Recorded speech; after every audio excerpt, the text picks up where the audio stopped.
Apartment लुटेरांको पाई commissionerate police रो मुंड व्यथा बैठक डाकिले पुलिस कमिशनर समस्त थाना अधिकारी एससीपी डीसीपी को नहीं बैठक करछंती पुलिस कमिशनर संजीव पंडा समस्त लुट घटनार सीसीटीवी विजुअल को नहीं बैठक में छानबीन होईची खूब शीघ्र लुटेरांको धरिबा पाई पुलिस कमिशनर तागिद करछंती बाहर राज्यर लुटेरा गैंग राजधानी में मातिथिबा नहीं पुलिस सुराग पाइछि।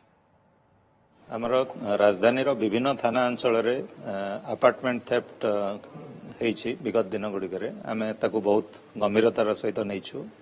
से सबू केस आईओ एवं थानार इंस्पेक्टर एसीपी और आमर हेडक्वार्टर ऑफिसर मध्य गोटे आम ब्रेनस्टॉर्मिंग सेशन करूँ से सबू केस को आम पुंखानुपुंख भाव से आलोचना करूँ कमन क्लू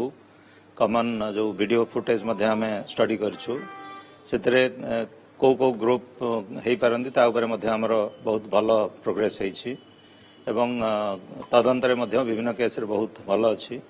एवं विभिन्न थाना मध्य कोऑर्डिनेशन रे किमती गैंग गुड़ी को आइडेंटिफाई एवं अरेस्ट एवं सीजर से नहीं आमर आज बहुत भल भाव आलोचना होती भल प्रोग्रेस इन्वेस्टिगेशन